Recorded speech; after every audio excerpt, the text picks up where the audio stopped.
päivä. Koska sä oot mulle ku pillu. Aina kostee saatana ja vitun kalvainen äijä. Mennyt parturi jumalauta. Onks pillu samanlainen? Sinä. Sä oot mulle ku pillu. Helvetti, aina teet hyvää kun sua näkee. Mutta silti sä oot liian kostea välillä. Tiedätkö, kun mä käytän kitko, en nastoa. Haistakaa paska. Raku, sä oot vitun perseestä. Eikä. Ihan oikeesti, sä oot hyvä jätkä, mutta sä oot perseestä.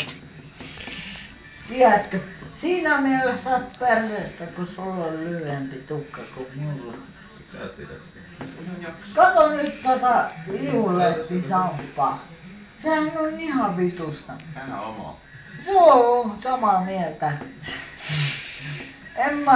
Susta mä tykkään siinä mielessä, että harvoin mä sut näen, mut harvoin mua vituttaa aina enemmän kuin mä sut näen. Mitä mä en muista? Eli osion pointti oli mikä? Sä oot mulle hyvä kaveri, tiedätkö? Sä oot mulle paras kaveri, mut mä kestäisin sua ehkä minuutin kuukaudessa. Niin nyt sketsin lopuksi voisit heittää kunnon hymyn kameran. Sä tiedät, mulkku. Sä tiedät, sä oot mulle tärkeä, mutta ei sua kestä jumalauta tuntia pidemmän. Makee, tää mulle enemmän. Jätänkö? Jätä. Oi että. Sulla on ihan kivat tissit. Joo, mut sä et kestäis tuntia kauempaa niitä. Sun kestänkö?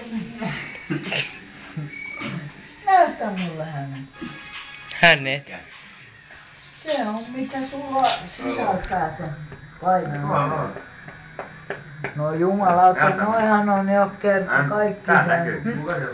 Noihan on jumalauta kerta kaikki sen vaaralliset elimet. Kuka se lopettaa käden taakse piiloit, sitä näkyis kaverista? Ei, mut noi on semmoset elimet, että tonkaan ei kannata ajella autolla, kun silmä tarttuu ihan johonkin muuhun kuin tiehen. Sit sä oot ojas. Mut sä kulta rakas. Sulla ei oo sitä huoli, kun sä et näe niitä. Se on liian korkealla. Sä oot niin pieni.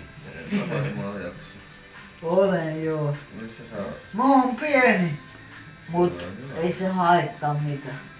Niin on Arikin ja Anna iloisissa, eiks niin? Elämä alkaa siitä, mihin se joskus loppuu. Kyllä kun sulla on huono elämä siinä vaiheessa. Sylkäs sit toisen päälle. Oi vittu. Mä hakkaan nyt kohta. Anna tulla. Anna tulla. Mihin?